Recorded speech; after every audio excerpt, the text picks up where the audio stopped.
Senhor presidente, senhores senadores, eu gostaria, senhor presidente, de me somar a milhares de brasileiros que, com certeza, a partir do dia de ontem à noite, sentiram-se consternados pelo passamento do senhor Roberto Tivita, um dos maiores comunicadores brasileiros através do Grupo Abril, juntamente com o seu pai, não tenho a menor dúvida de que com a nova geração. Eu quero aqui externar os meus sentimentos à família Tivita pelo passamento desse grande líder empresarial brasileiro que liderou o setor de comunicação no Brasil, principalmente na edição de revistas. Sua grande paixão, dito pelo próprio Roberto Tivita, em uma solenidade, quando ele, manifestando sua posição com relação às novas mídias, etc., elogiou a inovação que estava acontecendo, mas disse: a minha verdadeira paixão é por revistas. E era efetivamente a sua verdadeira paixão. Tanto é que, durante a sua gestão, dando consequência à gestão de seu pai, Vitor Tivita, conseguiu, em 55 anos dedicados ao Grupo Abril, implementar revistas semanais que marcaram época em nosso país. E com absoluta liberdade de expressão em um momento em que o Brasil vivia sanções de censura à liberdade de imprensa. Portanto, eu gostaria de deixar registrado aqui, em nome da liderança do governo, em nome do povo do Amazonas, a nossa solidariedade, os nossos sentimentos à família Tivita, registrando o profícuo trabalho que o doutor Tivita deixou e o grande legado que deixou, seja pelo Grupo Abril, seja pela Fundação Vitor Tivita, dedicada à educação e à melhoria da educação no Brasil. Portanto, eu gostaria de deixar aqui o nosso registro. Mas, senhor presidente, senhoras e senhores senadores, telespectadores da TV Senado, ouvintes da Rádio Senado e os usuários das mídias sociais, trago no dia de hoje mais uma boa notícia para milhares de brasileiros que anualmente consomem mais de 16 bilhões de litros de refrigerantes no país. A boa notícia também se estende às populações tradicionais que habitam o interior do meu estado, do estado do Amazonas, do estado de Vossa Excelência, senador Aníbal, e, obviamente, especialmente aos ancestrais do Saterê Maué, que são os filhos do Guaraná. A presidenta Dilma assinou o decreto reduzindo pela metade a alíquota do IPI incidente sobre a produção de extratos concentrados para a elaboração de refrigerantes que contenham extrato de semente de Guaraná, bem como de açaí. Não é apenas refrigerante, senhor presidente, é refrigerantes, refrescos, sucos, que tenham, obviamente, o ingrediente tanto do Guaraná quanto do açaí. Com relação ao Guaraná, o decreto de leis de sucos estava em vigor até outubro do ano passado, já dava os 50% ao Guaraná. A grande inovação da presidenta Dilma é ter aberto a porta para que outras frutas tropicais, outras frutas amazônicas, como é o caso do açaí, possa ter adentrado na prioridade para a formação de um arranjo produtivo que gere emprego, que implemente uma agroindústria na Amazônia brasileira, sem que isso represente nenhum tipo de pressão ao meio ambiente, ao contrário, signifique o fortalecimento de um sistema de desenvolvimento sustentável que venha a gerar emprego, renda e, ao mesmo tempo, conservação da natureza. Aos demais sucos e refrigerantes, ficou estabelecido neste decreto o valor de 25% do IPI nos extratos concentrados para a elaboração de refrigerantes que contenham suco de frutas, bem como refrescos.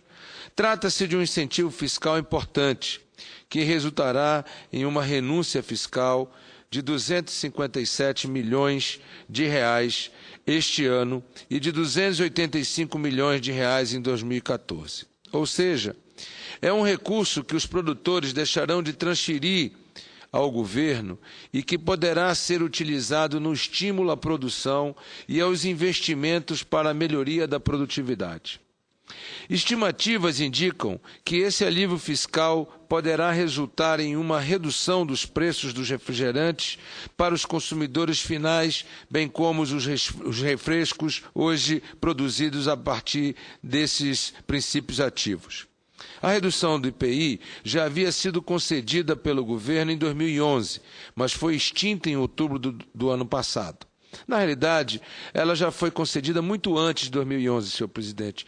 Só que em outubro do ano passado, de 2012, nós tivemos a suspensão desse benefício e depois de muita luta, muito diálogo, muita negociação, conseguiu se estabelecer uma diferenciação entre as frutas amazônicas, as frutas tropicais e as frutas cítricas, seja laranja, seja limão, seja uva, seja outras frutas já com mercado consolidado.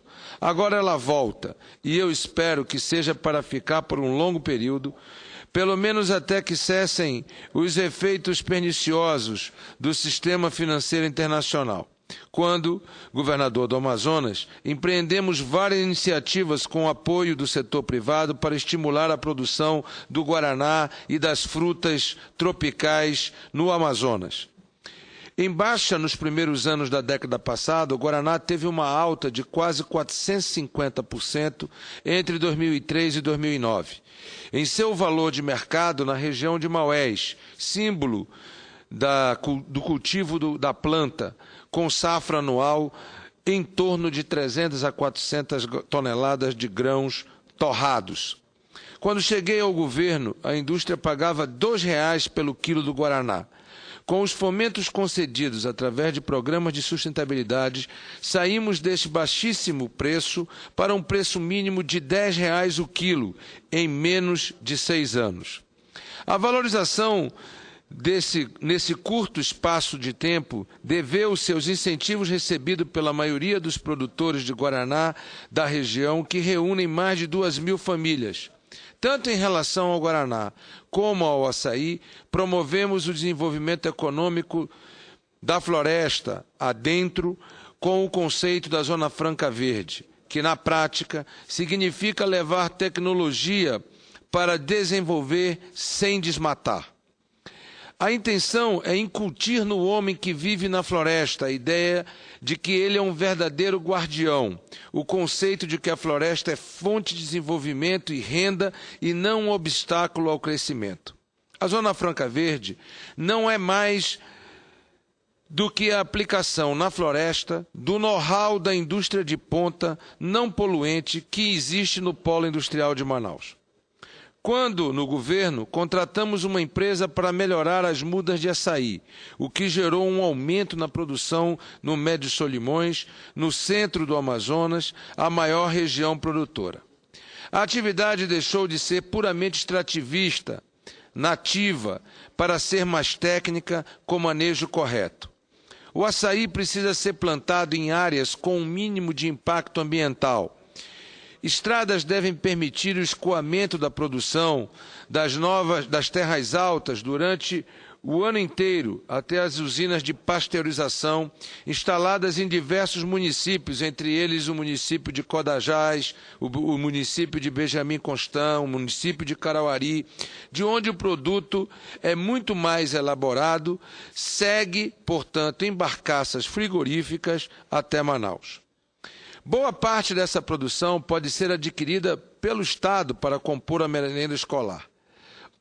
Senhor presidente, com o incentivo fiscal concedido pelo governo, chegou a hora da introdução da produção integrada na cultura do guaraná e do açaí no Amazonas. Sabemos que o sistema de produção integrada atende às exigências de consumidores em nível mundial.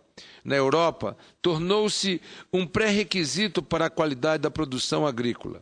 agregar o sistema de produção integrada à cultura do Guaraná no Amazonas e também na Amazônia, permitirá a abertura de novas oportunidades de negócios para associar as vantagens desse sistema de produção, de garantia de alimento seguro em um produto que tem mercado internacional garantido. A verdade, senhor presidente, é que nossos consumidores, daqui e de fora, estão cada vez mais ciosos dos seus direitos e cada vez mais exigentes em relação à qualidade dos alimentos que consomem. Daí a importância de rastrear o produto desde o seu plantio até a sua entrega ao mercado. Sem produção integrada, sem dúvida, a produção integrada é o sistema de produção mais avançado para garantir alimentos. Senhor presidente, é importante destacar a necessidade de formação de cadeias produtivas com valor agregado a partir de uma agroindústria que possa trabalhar os produtos sustentáveis da Amazônia, criando, portanto, um arranjo produtivo que gere emprego, gere renda e, acima de tudo, gere um novo modelo de desenvolvimento para aquela região. Eu ouvia atentamente mais cedo um pronunciamento do senador Aníbal que falava da importância de se agregar tecnologia a determinados serviços na região do estado do Acre. O senador Aníbal citava a importância do treinamento da mão de obra do seu estado para o uso de roçadeira, por exemplo, e o quanto isso poderia impactar na renda do trabalhador no estado do Acre. Ora, nessa mesma linha, senador Aníbal, é que nós temos que pensar cada vez mais em arranjos produtivos, em cadeias produtivas, com produtos sustentáveis que possam gerar emprego e renda na floresta, também na logística para escoamento desse produto, bem como para a sua industrialização. E aí, senhor presidente, é importante destacar a decisão do governo com relação ao IPI no que trata a questão do açaí. Temos visto inúmeras vezes enormes debates nesta casa sobre IPI que é concedido, por exemplo, para o setor automotivo, IPI que é concedido para a lei de informática, mas raramente se vê um grande debate sobre uma questão que atinge um setor e uma região tão importante do Brasil como a Amazônia. O açaí se insere nesse tema. Ao mesmo tempo que o açaí se insere nesse tema, outros temas, como, por exemplo, o programa de reflorestamento que estamos iniciando nos municípios de Apuí, no município de Lábrea, no município de Novo Aripuanã e no município de Boca do Acre. Senhor presidente, para que Vossa Excelência tenha uma ideia, nada mais nada menos de que 1,5 milhão de árvores, senador Pedro Taques, serão plantadas em 1.000 propriedades. Propriedades essas que tiveram as suas áreas de reserva legal, as suas áreas de APP destruídas pelo desmatamento, com baixa produtividade, e que agora, num programa aprovado em 2009 pelo Fundo Amazônia, com recursos de doação internacional, o Estado do Amazonas promoverá um programa de plantio de 1,5 milhão de árvores da região, árvores que são absolutamente do bioma amazônica, mas ao mesmo tempo são árvores que têm produtos sustentáveis, criando esta linha econômica da sustentabilidade de produtos com arranjo produtivo, com aplicação de agroindústrias para que nós possamos avançar e para que nós possamos criar efetivamente um modelo econômico de desenvolvimento sustentável. Portanto, senhor presidente, faço questão de agradecer aqui ao governo da presidenta Dilma, agradecer o empenho do Ministério da Fazenda, quero aqui agradecer ao ministro Guido Mantega, quero agradecer também ao secretário executivo Dr. Nelson Barbosa, que ambos compreenderam a necessidade e a importância do surgimento destes modelos econômicos sustentáveis na Amazônia. E o açaí e o guaraná serão, sem nenhuma dúvida, os protagonistas de uma nova indústria que esperamos poder ver surgir na Amazônia. É claro que as frutas tropicais e as frutas amazônicas não se resumem ao guaraná e ao açaí. Mas o guaraná e o açaí são as duas frutas que possuem hoje não apenas um mercado, uma reputação já no mercado, um conhecimento do consumidor nacional e consumidor internacional, e que, portanto, abrem o caminho de uma agroindústria que eu reputo importante, estratégica, olhando para o futuro, para a geração de emprego e renda, para a geração de um modelo de desenvolvimento esse que tem enfoque econômico, que tem enfoque social, mas tem enfoque na sustentabilidade do meio ambiente, na sustentabilidade da natureza, e sem nenhuma dúvida é um grande passo, mais um grande passo que damos na direção de uma economia que se prepara para o futuro e que aponta novos caminhos. Portanto, agradeço mais uma vez à presidenta Dilma pela sensibilidade e eu espero que empresas como a Coca-Cola e como outras grandes empresas como a Ambev possam cada vez mais dedicar-se à produção com arranjo sustentável, com arranjo e agregação de valor numa cadeia produtiva de produtos que tenham essa responsabilidade social, ambiental e com consequências econômicas tão positivas para a nossa região, para o nosso Estado e para o país. Muito obrigado, senhor presidente.